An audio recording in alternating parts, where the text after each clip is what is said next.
You know, I bet a lot of them have been trained by our next guest. Who is? Who is Nader Hamdan? Okay, guys, I'd like to welcome to the show Nader Hamdan. Assalamu alaikum. Welcome to the show.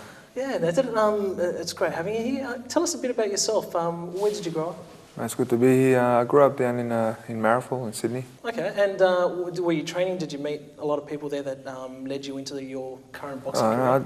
No, I didn't train as a kid. I about a 22-year-old, I started boxing. Nader, just tell us a little bit about who you are. Let's start off from the beginning, okay? Prior to the age of 22 years, you know, you've bit of crime on the street, you know, illegal fighting, what have you, but who is Nader and what brought you to this stage?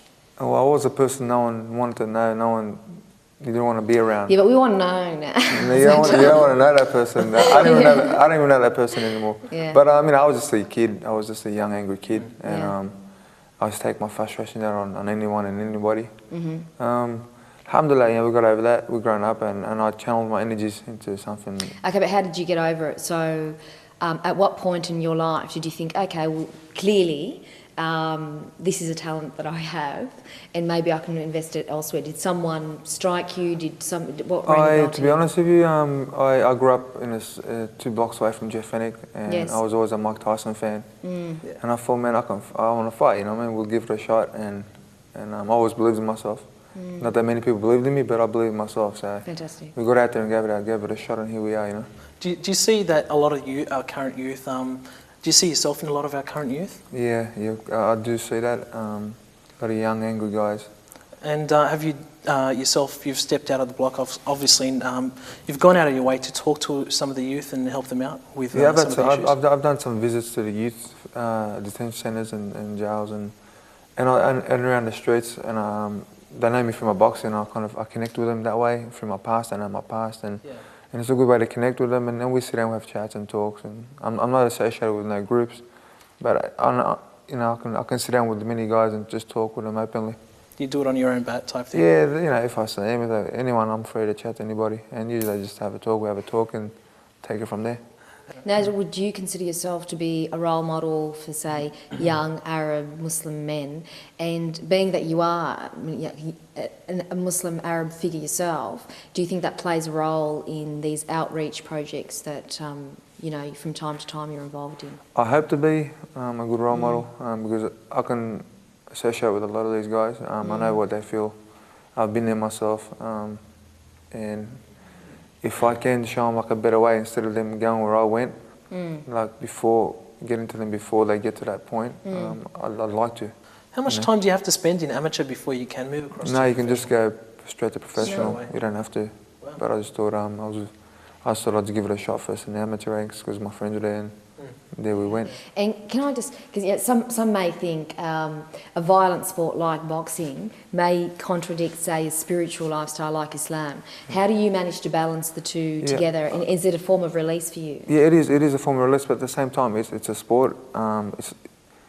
It's a lot more than just punching hell out of somebody and knocking them out. It's a mind game going on in there.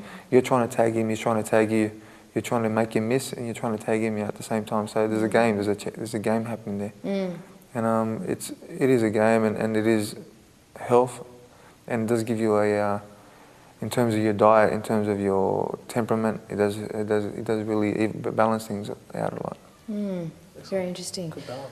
All right, now just going back to the whole role model, you know, being a role model in the community, etc. I understand, unfortunately, we had the outburst of the Cronulla riots, etc. And I know that you've played like quite a small role in trying to smooth over the healing process, if you like.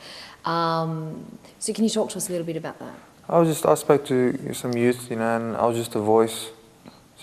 I was talking from the youth. I don't belong to no organisations, but. Maybe because of my profile in boxing, I got something that, you know, that I've been asked a couple of questions and to stand up, and I don't mind. I enjoy it actually.